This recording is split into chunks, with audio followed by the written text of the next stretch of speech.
오늘 말씀은 돌아보신 41번째 핀카스라는 제목의 그 토라포션 중에 시작하는 부분을 여러분과 함께 나누려고 합니다.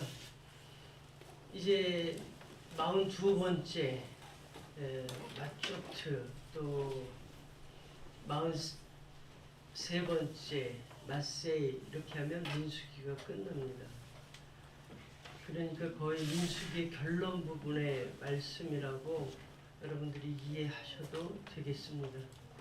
여러분, 민수기라고 그러면 여러 많이 들으시고 또 읽으셨을 건데, 민수기에 대체 무슨 내용이 있으실까요?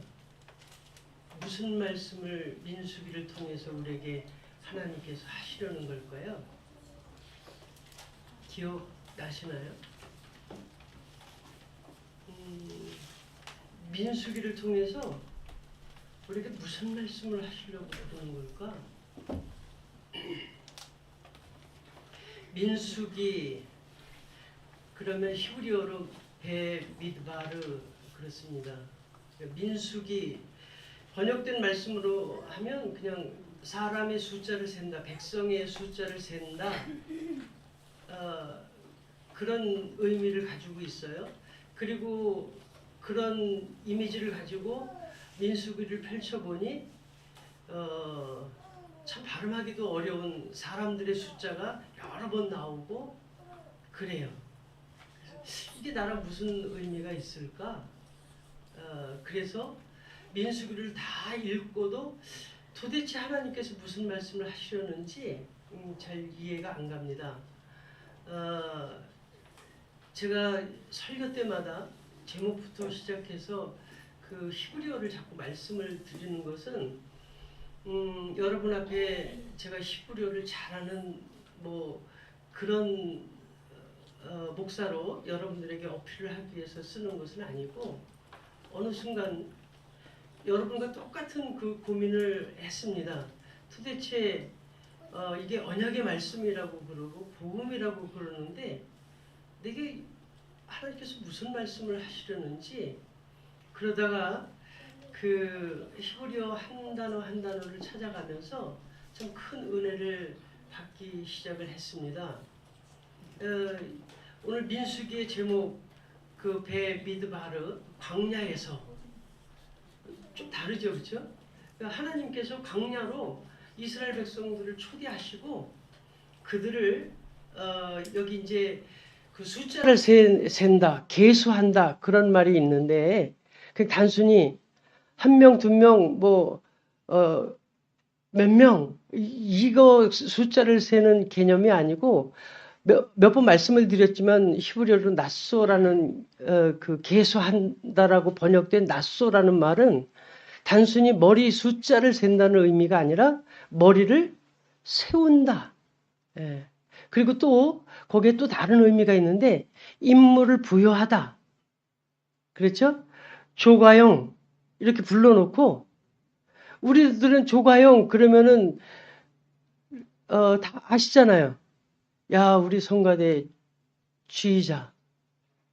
예. 그런 의미가 있어요.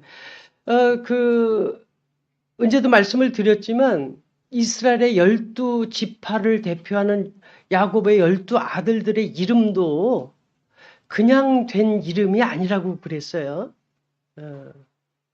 야곱을 이스라엘로 바꿔주신 것처럼,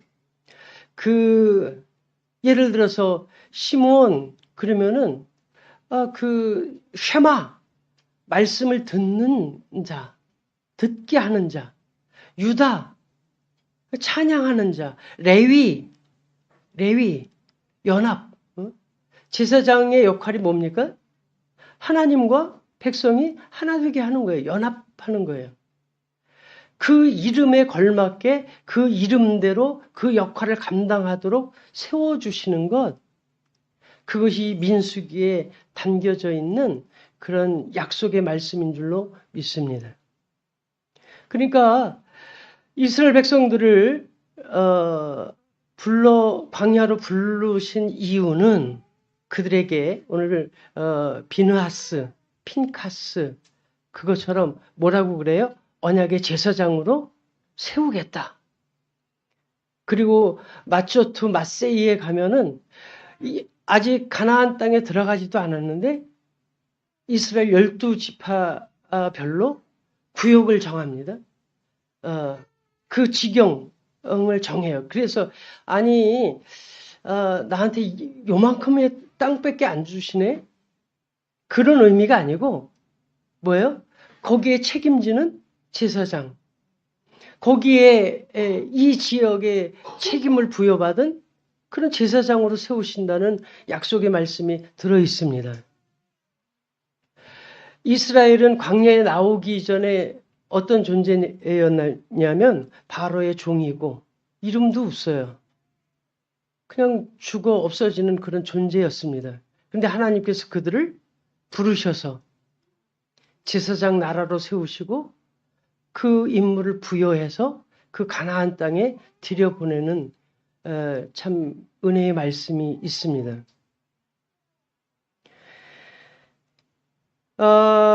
그 중에 제가 오해하고 있었던 말씀 오늘 11절에 제사장 아론의 손자 엘르아살의 아들 비느하스가 뭐라고요? 내 질투심으로. 여호와 하나님은 어떤 하나님이냐? 십계명에 보면 질투하는 하나님이라 그랬어요. 그 질투한다, 시기 질투한다 이 말을 아무리 깊이 묵상을 해도 어떤 생각밖에 안 들어요? 그죠? 예. 질투한다. 그 의미가 글쎄 하나님이 질투하는 하나님이래. 그렇게 지금 말씀하고 계신데 이것은 그 히브리어의 칸나라는 말이에요. 그런데 질투심이라는 의미도 있지만 또 다른 의미가 있는데 그게 뭐냐면 열심, 열정 그런 의미예요. 하나님은 열심히 하나님이다. 좀 다르죠? 완전히 달라요. 그런데도 잘 이해를 못해요. 못하겠었어요. 지난주에 그 브래드 TV 유튜브를 통해서 브래드 TV 이종철 감독, 김종철 감독이 에티오피아를 다녀왔던 그 보고서 유튜브가 있더라고요. 그냥 우연찮게 이제 보게 됐는데 에티오피아의 2700년, 약 한 3000년 전에 어찌어찌 해가지고 그 유대인들이 가서 살고 그냥 부족으로 그 살고 있던 것이 1860년에 어느 선교사에 의해서 발견이 됐다고 그럽니다. 무슨 경로로 어떻게 그들이 거기에 갔는지 모르는데 그들이 이제 이스라엘로 귀환하는 그 행렬에 김종철 감독이 그 참여를 해서 다큐를 찍고 그것을 이제 보고하는 그런 유튜브 영상이었었어요. 그러면서 그 영상 중에 제가 주보에다가 그 소개했지만 넷플릭스에서 영화를 제작한 그 영화를 소개해줘서 그 영화를 한 한 번 보고 또 보고 또 보고 이제 한 2번 정도 본 것 같아요. 레드시 다이빙 뭐지? 참 리조트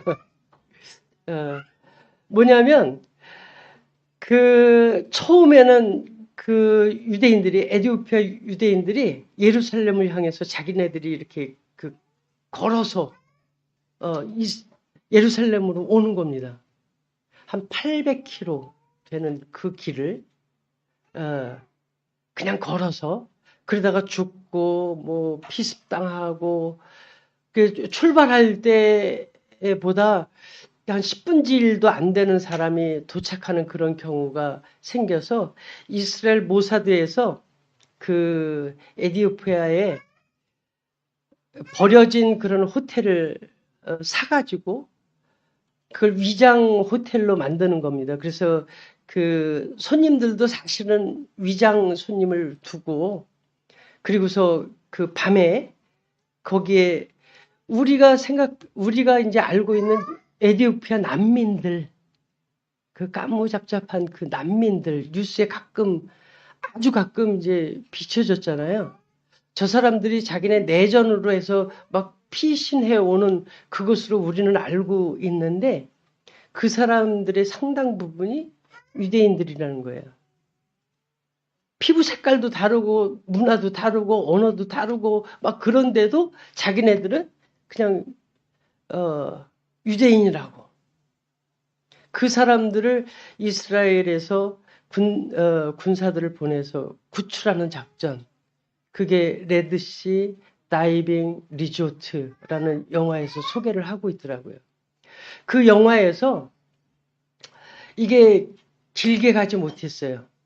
얼마쯤 하다가 이제 발각이 돼서 에티오피아 정부에 발각이 돼서 이거 문을 닫게 됐습니다.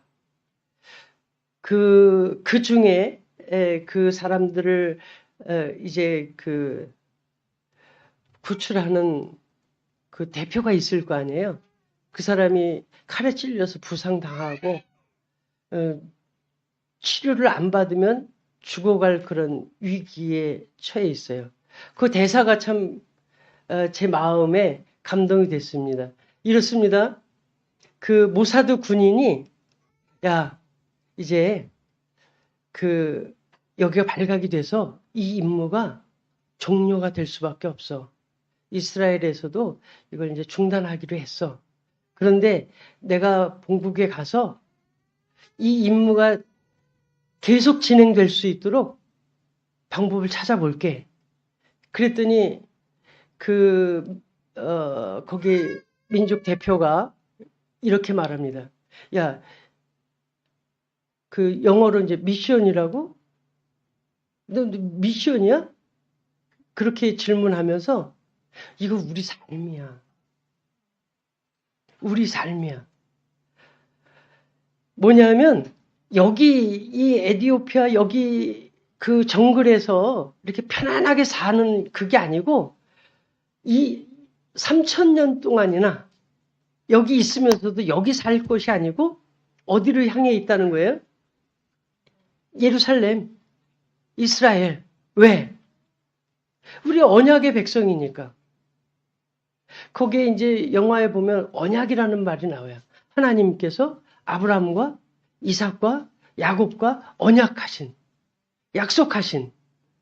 그래서 그것을 기억하고 그 언약대로 쫓아오는 자에게 하나님께서는 언약 백성 삼으셔서 제사장으로 세워주심. 이게 민수기에 담겨져 있는 그 말을 보고 민수기를 보니 그렇게 제게 들렸고 또 이럽니다.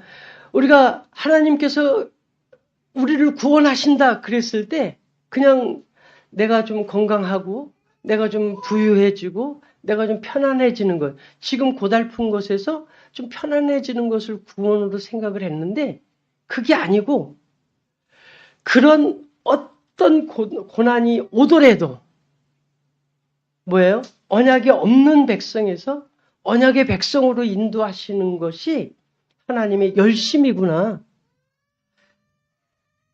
하나님이 모든 것을 다 걸고 내가 언약의 백성이라고 시인하는 자들을 받아주시고 찾아주시고 그 언약 가운데에 언약의 나라에 들어가게 해주신다는 이 약속이 민수기에 들어져 있구나. 제가 그것을 발견했습니다. 아니 너무 조금이에요. 여러분들이 오늘도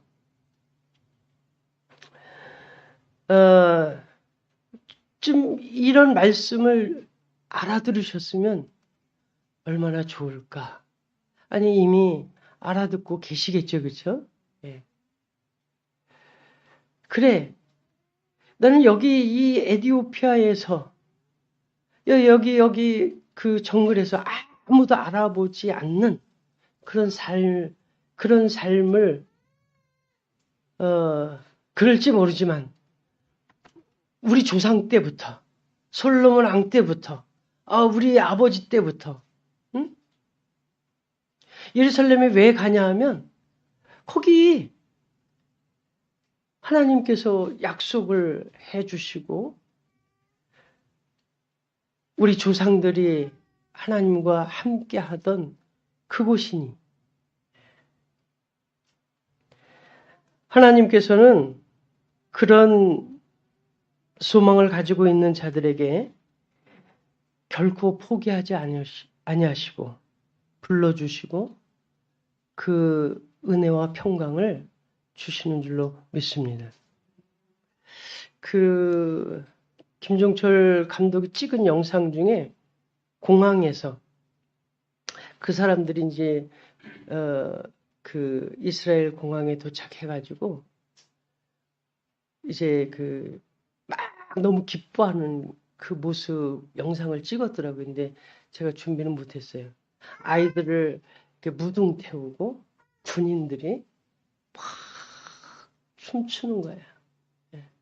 너무너무 좋아가지고 찬양을 하면서 그게 예배가 아닌가. 그게 하나님이 기뻐 받으시는 예배가 아닌가. 그런 생각을 했습니다. 비느하스가 그 고스비와 행음한 그 유대인을 칼로 찌르고 그런 얘기가 있어요. 발람 발락이 있고 그리고서 25장에 지금 이제 비느하스의 그 행동을 보시고서 우리가 그 하나님 아닌 하나님의 언약 그 밖에 살아갈 수 있습니다. 그것이 고통이고 그것이 괴로움일 텐데 하나님께서 거기에서 회복하셔서 정말 하나님과 함께하는 그 은혜의 순간으로 인도하시는 그 열심이 오늘도 우리를 부르시고 저와 여러분을 부르시고 또 우리와 함께 해주시는 손길이 있음을 깨달아 주시기를 축원합니다. 다 같이 기도하겠습니다. 은혜로우신 하나님 아버지 감사와 찬양을 드립니다. 주님께서 오늘도 우리를 불러주시고 비느하스를 세워 정말 하나님의 그 열심을 표현하는 제사장으로 세워주셨던 것처럼 또 이스라엘을 온 세계의 제사장 나라로 세워주셨던 것처럼 우리 부평서구교회 또 선한목자교회 성도들을 정말 이런 하나님의 백성들을 불러 언약 가운데로 인도하는 그런 제사장으로 세워주시는 줄로 믿습니다. 하나님 아버지여 이를 위해서 우리 주 예수님께서 십자가의 그 고난과 희생을 행하셨던 것처럼 우리 몫에 태인 십자가를 기꺼이 지기를 원하며 또 하나님 아버지 그것을 불평하지 않기를 원합니다. 하나님께서 그런 결심과 그런 고백 가운데에 함께 해주시고 은혜 내려주실 줄 믿사옵고 예수님의 이름으로 감사하며 기도합니다. 아멘.